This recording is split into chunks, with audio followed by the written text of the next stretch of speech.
Good morning everybody and welcome back to Julie's Orchids. Today we're going to highlight a beautiful bloom for me on a slipper orchid.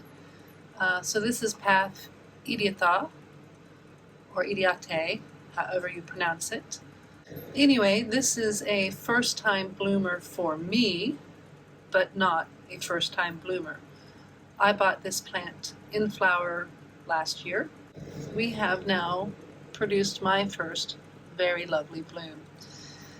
Now what's nice about this Paph is it's multifloral, and last year it created 2 blooms, and from the looks of it this year it's right on track to creating 2 blooms as well. As you can see back here, we've got another little bud forming.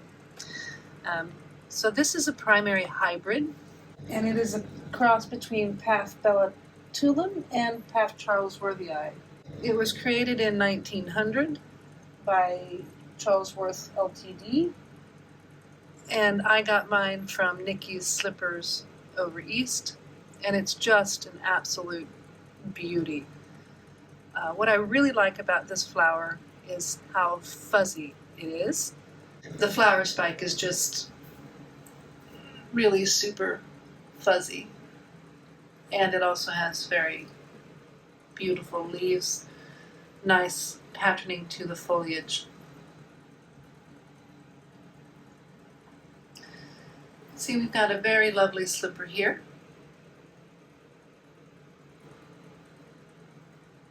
And I just love the speckling, the linings, and the spottings on this flower. It is not fragrant, but it certainly is a beauty. Now my experience with this plant is that this flower will fall before the flower behind it blooms, so you won't have more than one flower in bloom at a time.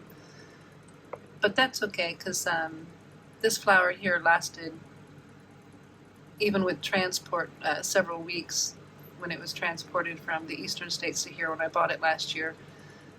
So I'm really happy with this one. Any of you guys that are in Australia and can order from Nikki's Slippers and you like your slipper orchids, his plants are some of the healthiest, finest plants that I've been able to get my hands on. And he can ship to all states of Australia. But unfortunately, of course, for Western Australia and Tasmania, there is extra fees associated with mailing besides just the standard postage. So you also have to pay for quarantining and chemical treatments and blah, blah. So I always try to save up a small bundle of cash before I make an order from Nikki's Slippers, because it's just not worth it to order one plant at a time. It's best to order 2 or 3, and that will kind of save on the cost of the quarantining, because he does groups of plant together for quarantining, and you only have to pay one time for quarantining and chemical treatments, even if you have 4 plants that you're buying. So if you're in Western Australia and you're looking to get something, Nikki's Slipper is the place to go, and save up your pennies and buy more than one plant at a time, because I'm going to say it'll tack on another $50-60 to your order. Now I can say that, like most Paphiopedilums, this one is quite a slow grower. I don't feel like I can take credit for this bloom quite so much, because the fan that is blooming was already there when I bought the plant. It just needed to finish maturing, and that's what it did, and has bloomed for me. I can say it's, for primary hybrid, it's a pretty vigorous grower. It's taken well to the small pumice, got all these lovely roots growing down into the pumice, and it just, like most of the rest of my slippers, frags or paphs, just really seems to be thriving much better in this pumice, in my environment, than when I had them in bark. But these are somewhat terrestrial, and they're very thirsty, and they do not like their roots to dry out or be exposed to air. That's the quickest way to kill your roots. So if you pot them up in any medium, make sure it's a very moisture retentive medium, and you should do okay with it. Now I grow this in my bedroom under lights. And I have this underneath some fairly strong lights,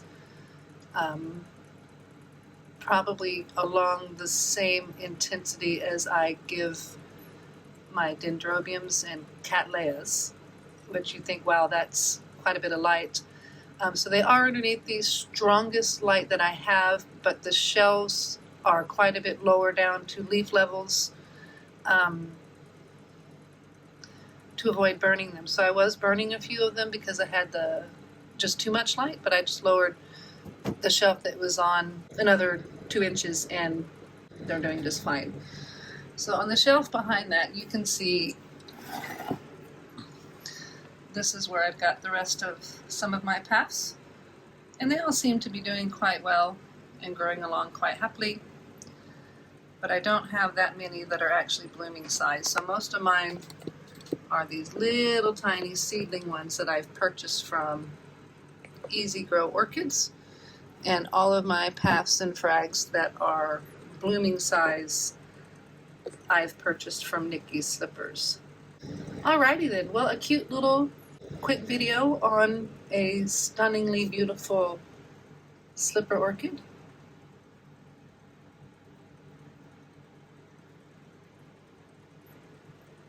If you like the video, please give me a thumbs up. A subscribe would be nice. Look inside, look at those spots, look at those spots. Thank you very much for watching. You guys have a lovely day.